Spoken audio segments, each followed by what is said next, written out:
So let's turn finally to an extremely important relationship between chemical reactions and their equilibrium constants. And that involves the case in which we are coupling chemical reactions together.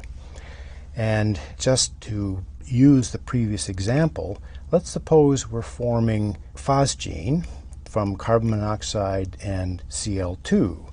Now, let's call this reaction 1, and we can write the equilibrium constant for reaction 1 by the law of mass action as the concentration of phosgene in the gas phase divided by the product of the concentration of carbon monoxide in the gas phase and Cl2 in the gas phase.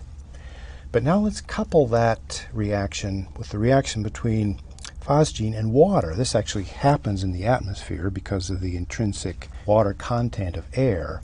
And so in this case, we now have a second equilibrium constant, and that's equal to the concentration of CO2 in the gas phase times the HCl concentration in the gas phase raised to its stoichiometric coefficient divided by the concentration of phosgene times the concentration of water in the gas phase, both raised to their stoichiometric coefficient. Well, these reactions couple together because the dichlorophosgene produced in the first reaction is used in the second reaction in its interaction with water.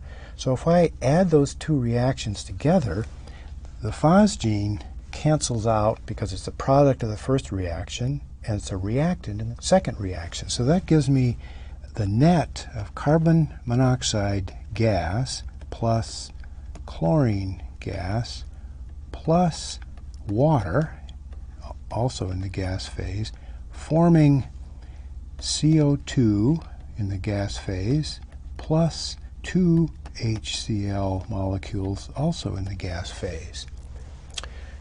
But now that's an equilibrium reaction because the forward and reverse steps are achieved because both of the previous reactions are equilibrium reactions. So that means I can write the equilibrium constant for the overall reaction with exactly the same approach, that is the law of mass action, that I've used for every other chemical reaction. So that means that I have the carbon dioxide concentration multiplied by the HCl gas phase reaction raised to the stoichiometric coefficient divided by carbon monoxide gas phase times the chlorine gas phase concentration times the water concentration, all in the denominator. Well, now let's run a test. Let's create an equilibrium constant by taking the product of the equilibrium constant for reaction 1 times equilibrium constant for reaction 2.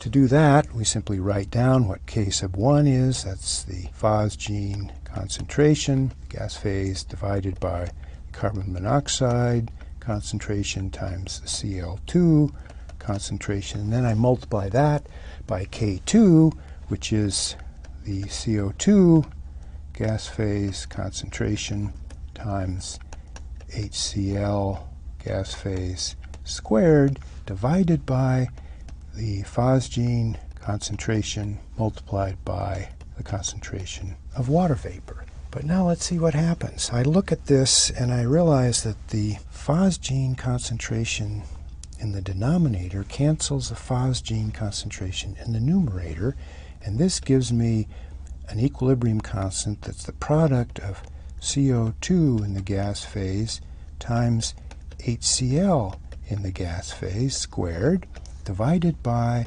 the concentration of CO times the concentration of Cl2 gas phase times the concentration of water in the gas phase.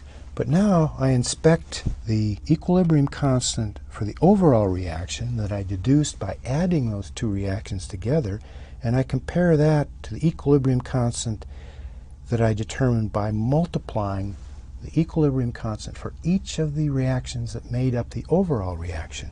And lo and behold, those expressions are exactly identical to one another.